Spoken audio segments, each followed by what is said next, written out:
Hey, David Brewster here with New Brewster's Millions of Rants, and this is Creative Guitar 101. And one of the most common requests I've had from students over the years, aside from specific songs or techniques, scales, and stuff like that, but I've had lots of students ask how to be more creative, how to tap into original ideas and how to borrow ideas and turn them into your own, ideas and kind of reworking, recycling ideas, and really just being creative, artistic.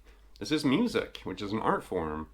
And if you want to think of this like a kindergarten, art class, and I'm the teacher, I just gave you some, paint and brushes and a blank canvas, and I want you to draw something or paint something, create something. But instead of using paint and canvases, we're going to be using the guitar, obviously. And there's lots of examples of this. There's lots of players, lots of music, lots of albums, different styles of music, where you can find guitarists being extremely creative and thinking outside the box, incorporating effects, incorporating unorthodox techniques. And it's not really a shred technique thing necessarily. Sometimes it's just a sonic thing. Think of players like Adrian Belew, maybe Steve Vai or somebody like that, and they use harmonizers and effects and swirly, modulation and delay and stuff. It's really cool. All the way, from slide guitar, ebow, and stuff like that. Obviously tapping. There's lots of different things you can do that are outside the box or a little bit different that I guess you could consider creative. But here's a dozen legendary guitarists known for being ultra creative. Keep in mind there's hundreds of other players I could have included, but here's 12 of my favorites right here.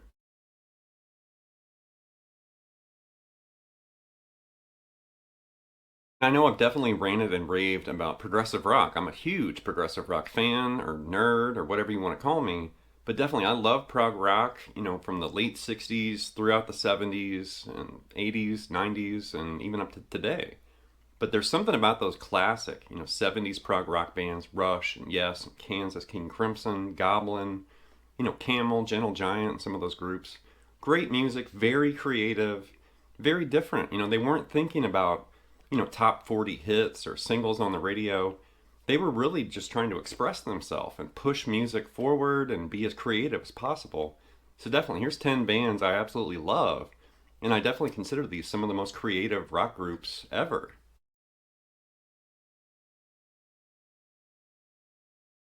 So I know for me personally, I've been playing guitar since I was 12 years old, and since that time, which that was a long time ago, I know I've had different periods where I had a very big creative spark, or I was very inspired, maybe studying or working on something different that really pushed me, or I pushed myself, maybe working with a band or writing something. But I know a period I can definitely point to and think, wow, that was a very creative moment in my life, was when I wrote my first published book, Harmonics for Guitar. This came out with Hal Leonard in 2002. And unfortunately, it's no longer in print, but I do have a few copies, laying around. But I was extremely excited. Obviously, it's my first published book with Hal Leonard, so I was stoked about that. But I definitely remember putting this together, and I really pushed myself. Obviously, I listened to Van Halen like crazy, and Steve Vai, and Satriani, Nuno Bettencourt, a whole bunch of people, known for playing harmonics. But then also, obviously, Steve Howe, and Michael Hedges, and Lenny Barreau, and a whole bunch of players. So this was a very creative, time in my life as a musician, because whenever I realized this was happening and I really dove into putting this together, I surrounded myself with harmonics, natural and artificial, slap, tap, pluck, pinch, you name it. I attempted to cover harmonics, complete. And that was a very, like I said, very creative and inspiring, period in my career, in my life. And while I was putting this episode together, I thought, you know what, I need to talk about this book, because I definitely pushed myself, for the first time in a big major way when I created and wrote this book.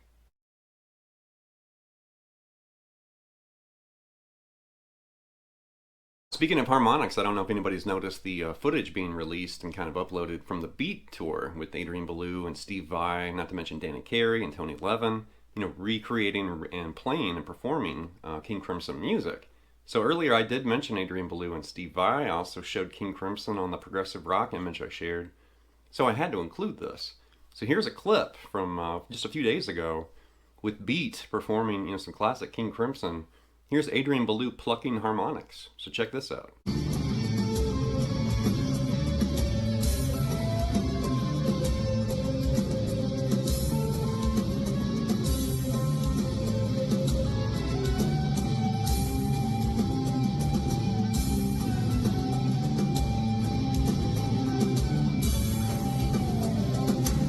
So in that clip, Adrian was plucking harmonics like this.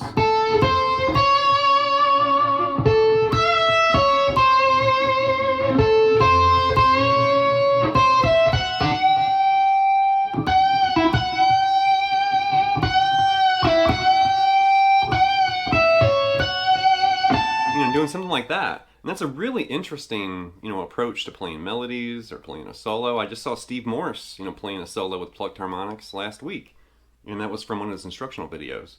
But anyway, I think harmonics are definitely one of the most interesting, inspiring, and creative things you can explore and play with on the guitar. They're very interesting, subdivisions of a tuned string and these overtones that they create. It's very inspiring. Lots of guitarists use these. And with Adrian, he's basically playing a melody, but he's basically plucking an octave higher than where he's fretting with his fret hand and plucking and making those harmonics happen like that. That A note, it's an octave higher than where it's fretted with that plucked harmonic. And then that C to C sharp. And then he kind of like does a quick, weird kind of smear bend on this E. So he did A, C to C sharp, that smear bend on the E, and then C sharp to C. So he's playing with the minor and major third, like that, like this. And then grab that A, you're going to grab that C plucked, and then bend the C to the C sharp. Right? And then... And I definitely love plucked harmonics, and hearing Adrian bend them is so cool, because right there you're coming up that C, E, grabbing that F sharp on the B string, and then you're going to bend that one too, like that. Right? And then he starts playing with that, that bend F sharp.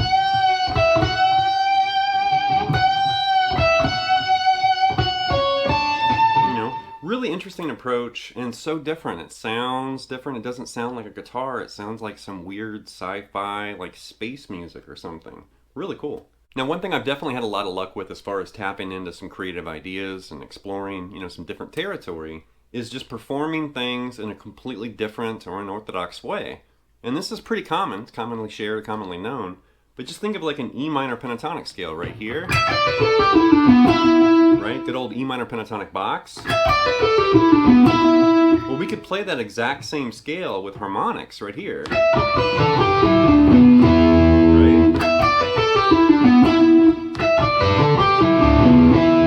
Same pitches, but there's natural harmonics.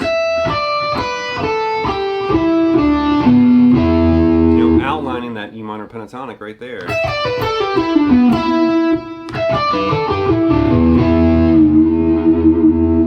Now, speaking of playing pentatonic scales in a different way, instead of locking into a single position, which is kind of the typical approach, like this, instead of doing that, like there's E minor pentatonic right there.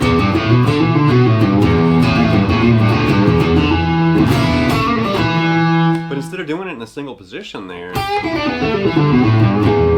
what if we just lined it up on the low E and tapped? Now, I've definitely demonstrated and talked about this before in other episodes, but that's a really eye-opening and different way of playing that very common and popular scale. The exact same notes, E, G, A, B, D, E, but right there, on a single string. And we could actually find that on every string. There's A minor pentatonic. You could do it right there. D minor pentatonic. G minor pentatonic. B minor pentatonic. And then E minor pentatonic again on the high E string. So definitely tapping's a very inspiring, very creative, playful, activity on guitar. The guitarists I shared in that image, the dozen, creative guitar legends, several of them were tapping in those photographs. So tapping's interesting, harmonics are interesting. There's lots of things like that are kind of different, or roads less traveled, that are very creative, inspiring, and most importantly, interesting. What about approaching something that doesn't require harmonics or plucking, harmonics like that, or tapping or some, unusual technique? What about just something basic and then kind of approaching that in different ways in a creative way? And let's just look at some chords and just kind of rework the chords and maybe approach or think about them differently. So let's just basically target this first. Okay, now most people watching that, if you hear me play that C, E, and A together, more than likely you're probably thinking A minor, right? Because it is technically A minor right there. But let's think outside the box a little bit with that shape. So we're going to keep that triad on the top. And if we add, an A root note right there on the D string, it is A minor. Now if we lower that to a G sharp, now it's an A minor major 7. Change that G sharp to a G, now it's an A minor 7 over G. Take that G note, move it back to an F sharp. Now this is a kind of a choose your own adventure chord right here. We're playing F sharp with that A minor triad on top.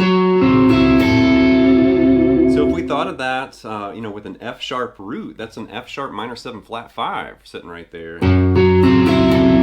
Right? Half diminished. Or if we think of the root as a D, that's actually a D9. Think of the funk chord, right? So right there's two different avenues, that F sharp minor 7 flat 5 and that D9. Take that F sharp, let's move back to an F. Now it's an F major 7 right there. Take that F, move back to E, now it's an A minor over E. There's that D for the D9. There's a C down there. Right? So all I really did there is just took a triad and then started moving the lowest note on the D string. And found all these different, implied chords and sounds, tonalities and textures.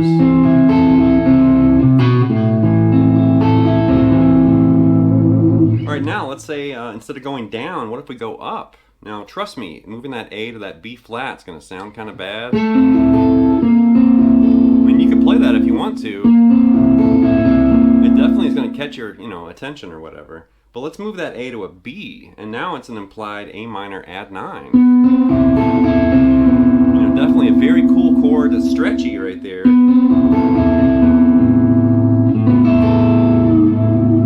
Now if we stretch an extra fret, which that's a huge stretch, and we're creating a unison on that C, but I like this sound too.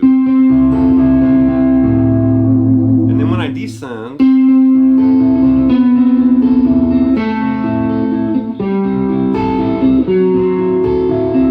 it actually creates like a kind of a melodic, interesting idea, and that's what I came up with, just kind of playing with those chords and implied chords and sounds. I like that little riff. It's very simple.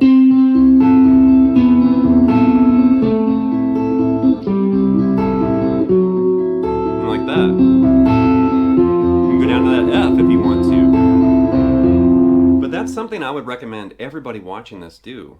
Grab your guitar, find something that's interesting or that you like or that you've learned or something you want to tap into, maybe explore a little deeper. Start with that and then just start playing with it. Almost like a little kid playing with Play-Doh or blocks or something.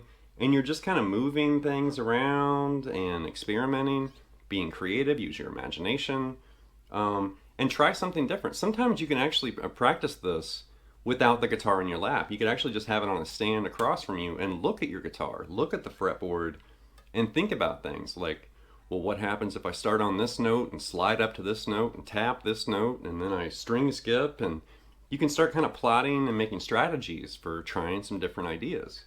And when you're sitting there and maybe you're telling yourself, man, I keep playing the same licks, I'm stuck in a rut or I'm stuck in the box. Force yourself, make yourself do something completely different.